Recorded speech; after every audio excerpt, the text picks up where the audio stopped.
Good. All right, so obviously in our preparation for the Chiefs, and that's what's really where our focus is right now, because they deserve that. They're an excellent football team and as formidable as of an opponent as it gets, and so that's where all of our focus is. But you also you've got to strike when the opportunity's there, and I can't tell you how excited we are to have landed Christian McCaffrey as part of our team. We've been working on it for some time, and it all came to fruition last night. And it did take a lot to get him, but I think he's worthy of that, and he's that kind of player. Before I open up the question, I'll just add, you only do this when you have belief in your team as it's constructed. The previous time we made a big splash like this was Emmanuel Sanders back in 19, because we felt like we had the team capable of competing for the whole deal. And we're 3-3 now, so I think we were 6-0 when we did that. We're 3-3 now, so we understand we have a lot of work to do. This isn't a magic pill. That's not going to fix all of our ills as a team, one player. We've all got to get better, but we do still very much believe in this team, and that's why we took a swing at an excellent football player. With that, I'll open it up for questions. You said John, as best you can you kind of take us through the timeline? Did these conversations start when you were back there, or just how did Started at the Greenbrier mat, right after we had played them. I had seen Scott in person, and at the Scott Fitter, their GM, at the Carolina game, and said, let's catch up this week. We were off at the Greenbrier. We started having conversations. You really are trying to just gather information. Is he available? If so, what's the ballpark of what it's going to take? And started really having conversations with Kyle. Spent a lot of time with Kyle. What do you think? In every sense, and really why you want to keep things like this quiet. All facets of your organization, the analytics, contracts. We look at it from every aspect, and everything just seemed to align that it was a really good fit. And we've long appreciated his game. Obviously, there's a lot of ties there, but I think if there were no ties, you turn on the film and you see this kid's an excellent football player. So we're fortunate to have him. I think he played 86% of the snaps in that game in Week 5, which is about what he plays normally. Was mileage a concern, and mileage going forward a concern? And did you discuss kind of capping his snaps or anything like that moving forward? No, we discussed it all. But we just saw a player. I mean, first of all, you got to look at his history. Coming out of Stanford, really a pristine health record. The last couple of years have been rough, but it really felt like this year he had reestablished that health, and had really found that. And I've been there in my own career. Started off and struggled to stay on the field, and went 8-9 years without missing a game. And so sometimes there's those ebbs and flows. You can never have complete certainty on that. That's beyond our control. But try to make the best decisions you can. He has played a lot of football this year, and he's played really good football. He's done that throughout his career, and he's a extremely versatile player. He's an explosive football player. He's a smart football. I mean, I could go on and on, and he checks all the boxes. John, you mentioned contracts as part of the discussion. How palatable is his number past this year, and do you envision this being more of a long-term arrangement as part of this? Well, I mean, I think there were some dynamics to that. I mean, first of all, because he had done a conversion earlier this year, he was incredibly cheap. I think the compensation was going to be higher because of that. It's not every day that you get a guy like Christian at the minimum, and that's essentially where we got him. But he still has years on his contract after that. So I think we're taking it step by step, but obviously that helps to know that a guy's got some years after this year, and it's not just a 11 game, for lack of a better word, rental.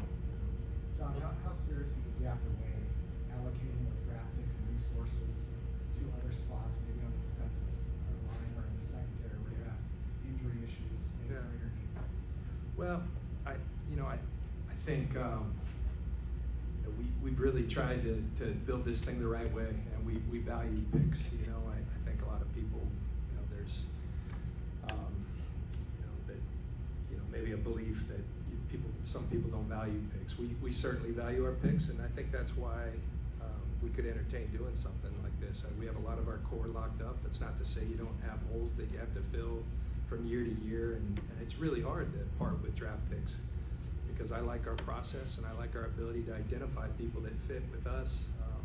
But when you have an opportunity at a player like this, it just that's what we had to challenge with ourselves with, and we did. And ultimately, we said let's try to make it happen, and we did. Along those lines, you still have picks, but just not in the first and second round. How much does the success of your process, scouting department, finding those gems in the later rounds, how much did that buoy your confidence here to move forward without those early round picks? That's the thing. After practice today, we'll get on a Zoom with all our college scouts, and just this morning trying to anticipate. Are they excited? Are they bummed? Because here goes all their guys. My message is going to be this all the more. We have to make these picks count. And so we're fortunate. Some different avenues. Through minority coaches that brought us some picks. I think that empowers you to maybe do something like this, because you have a couple of comp threes and maybe get more in the future, things of that nature. But ultimately, you weigh everything, and just felt, because of our belief in our team and what we feel we can do, and what he does for us as a football team, you try to make a move like this, and it broke our way. Did you the compensation to give him and his cost and the position he plays in, running backs can realize he's special, right? But Yeah. you can follow up with the suddenly. Sure. I mean, a lot of people would say, this looks like, decent gamble. Do you view it as such? I think everything's a gamble. I think hopefully it's a well thought out gamble, and you put a lot of thought into it. I know we have. I'd also say I believe, like a lot of really good players, he's a lot more than just a running back. And I think he's a perfect player for the way Kyle and our offensive staff does things. I think he brings a lot more than just running back skills. He's an incredibly accomplished receiver. He's got tremendous feel. He can play with speed. He can play with power. He can play with quickness. He can do it all. And we've seen that firsthand playing against him. You've seen it right up to the last game he played. He's an excellent football player. There's no denying that, and we like adding guys like that to the mix. John, can we expect him to see him on Sunday? That I just got brought him in here, got his cleats, got his helmet. Just got off a plane, passed a physical. It's a tall order, right? And we're going to do what's right by Christian, what's right by our team. I do think that's a tall order, but we'll see how much we can accelerate this. He's asking to. he like he said, you guys will talk to him later. Like, this is just a road game. I practiced twice this week. I got on a plane. I came out here. So I'll leave that to the coaches and whatnot to get Christian up to speed. But I do think it's a tall order, and we sure love to have him. But it's a lot to ask. So we'll make very thought out decision on that as well. What factors will go into that decision, if you don't mind me asking? Well, I think that will be a coaching decision. We do a lot before the ball's even snapped, so I think there's a lot of layers to that. But a lot of different factors. But I think first and foremost, physically, are you in position? If he's scrambling out there to want to get into practice, and you take him to the side. You say, let's make sure we warm up, and let's take this thing step by step. But every game is so important, so you battle all these things, and you just got to let the right people weigh in and make a good decision for Christian's best interest and for ours as a team. So John, is any part of this, you just can't go to the Rams? Just can't let him go to the Rams? I'm glad he's not there. And that's always an interesting question, because I always say, hey guys, it's about us. That's how I was raised. That's the way Tony Dungy talked. It's about us. If you're so focused on your opponents, you're not going to do very well. But I also know the fastest way to success in our league is winning your division. And so in part, you know, it seems like a lot of these situations end up where it's us against them in these things, and I'm sure glad he's here and not there. How long did that auction get yesterday? I mean, was it like a matter of like, okay, another pick, another pick? Yeah, I wish I was trying to, because I know their propensity to come in late and go big, and so I was trying to get it done before, but that wasn't gonna happen. Scott Fitter was tremendous to work with. I think their owner was never on the phone with me, but very involved, and I don't think he much cared how we valued things. He sees, I think he's a numbers guy who sees things a certain way, and so we had to be patient, waited through, and ultimately weighed at the end of the day if it was a good decision for us. And, ultimately, we felt it was. Kyle's talked openly about how much he liked Christian in 2017. Looking back, how close were you guys to doing this at that time? Oh gosh, there's so many different, you know, dynamics. Do you take them there? Do you move back and maybe take them? And ultimately, we made the decision we made. You know, but we were joking with him today that we just had to get things right before we brought him in here. So it took 6 years to do that, get everything nice and prime for him, and we got him here, and that's a good thing. It is weird, the connections. I mean, remember vividly throwing balls to Eddie. You know, when I was a quarterback and he was a receiver at Stanford, I remember, you know, being at parties, fraternity parties with Lisa and Ed when they first started dating and things like that. So it goes back, and obviously the Shanahan's dynamics, but this is much bigger than that. Keep saying it, but it is the respect I have for him, having seen our teams play against him and seeing him he's a fabulous football player in every respect, and I think he brings a mindset that we like too. I think he's a fit in every way.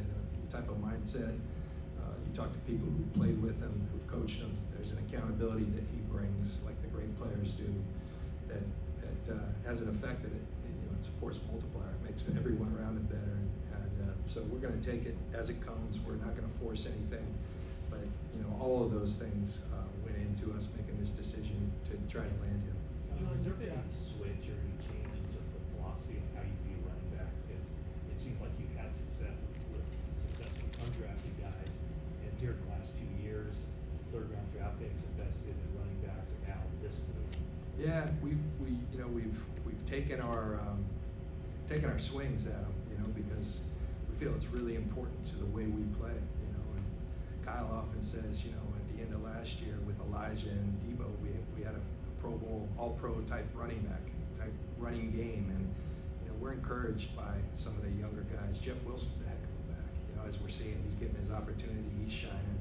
So we like our group. You know, that is a tough position, and we like using them all in a variety of ways. So we just like continuing to add to that dynamic, and you know, I do feel like this guy has an ability to do kind of all of the above, and so not just a running back, we can use him in our he and Debo to me are very similar players, and so I'm excited to see what we draw up. But first, you know, we got a lot to focus on with the Chiefs, and so we just got to take this thing step by step. But can't tell you how excited, and the locker room. I think it gave that. I really believe it gave the locker room a jolt when he walked in there today. It was fun to see that dynamic as well. John, We'll take one more. You know, a lot of the rising salary cap, and guys whose cap hits are quite a bit. I assume you want to keep it closer with the extension. I think that'd be a good idea. And then, so when you add this salary, I mean, do you see right now as currently constructed the path forward? Will there have to be some financial gymnastics to make it work? Yeah, I mean, I think obviously those things go into it. There's flexibility, there's options, and you take all those things into account. You know, I think we have a plan now. When you add something like this, you can't just keep doing this over and over and over again. But you know, we feel like we can make it work, and we'll go down that. You know, we'll obviously put a lot of thought into it, but there's going to be some inflection points where we have to figure some things out, and we will. Thank you guys.